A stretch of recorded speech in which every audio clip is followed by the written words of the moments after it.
अरविंद केजरीवाल ने भारतीय जनता पार्टी पर निशाना साधा है कि अमीरों के लोन पर यहां पर बयान दिया है कि आखिर अमीरों के लोन माफ हो रहे हैं। केंद्र सरकार सरकारी खजाना लुटा रही है। केंद्र सरकार खजाना अरबपति मित्रों को दे रही है। मिडिल क्लास टैक्स टेररिज्म का शिकार बनते जा रही है।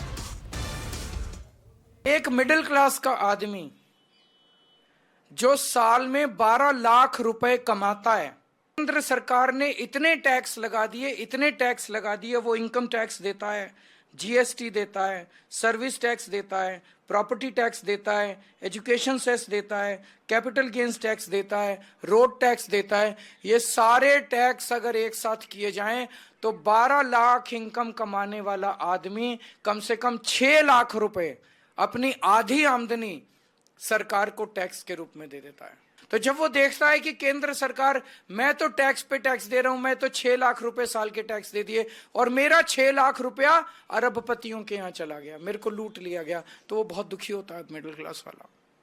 इसलिए मैंने प्रधानमंत्री जी से इस पत्र के जरिए 2 निवेदन किए हैं।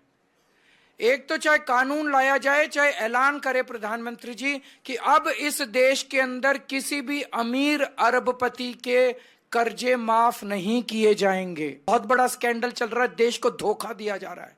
देश बहुत नाराज है, बहुत दुखी है पूरा देश कि सारा सरकारी खजाना उठा के अमीरों को दे दिया जा रहा है।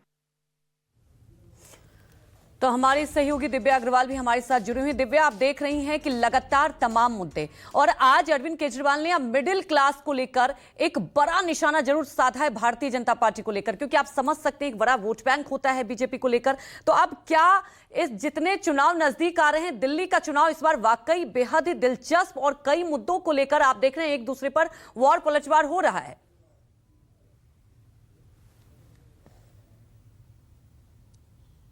सही कहा अंजलि आपने, बहुत दिलचस्प है और रोमांचक भी है, क्योंकि अभी देखिए आखिरी हफ्ता ये प्रचार का है लगभग, और उसके बावजूद भी ऊंट किस करवट बैठेगा ये पता लगाना बहुत ज्यादा मुश्किल है। और यही वजह है कि अब जातिगत और सामाजिक समीकरणों को साधने की हर भरसक प्रयास राजनीतिक पार्टियों द्वारा किए जाते हैं। ऐसा नहीं है कि अरविंद केजरीवाल ये आरोप जो है वो पहले नहीं लगाते थे। अगर जल विवाद की बात की जाए या फिर उद्योगपतियों से दोस्ती की बात की जाए, ये पहले भी अरविंद केजरीवाल लगाते आए हैं केंद्र सरकार पर या बीजेपी पर। लेकिन जब चुनाव होता है, ऐसे में जो सामने वाली पार्टी होती है वो भी आक्रामक हो जाती है, क्योंकि उसे ऐसा लगता है कि कहीं किसी के आरोप लगाने से उसका वो वोट बैंक तो नहीं झटक जाएगा। अब अरविंद केजरीवाल हर उस वोट बैंक को साधने की कोशिश कर रहे हैं। जल विवाद के माध्यम से वो पानी के मसले को लोगों के बीच ले जाना चाहते हैं, क्योंकि यमुना की सफाई एक बड़ा मुद्दा बीजेपी के पास रहा है। पिछले 5 सालों में यमुना की सफाई को लेकर वो बेहद आक्रामक रही है। कर अरविंद केजरीवाल ने 15 गारंटियों की घोषणा की और उन्होंने साफ तौर पर बिल्कुल दिव्या, आपने सही कहा कि देखिए इस बार सत्ता की चाबी किसके पास जाएगी ये तो वक्त ही बताएगा, लेकिन इस बार चुनाव बेहद ही दिलचस्प हो चुका है। हमारे साथ जुड़ने के लिए आप दोनों का बहुत बहुत शुक्रिया।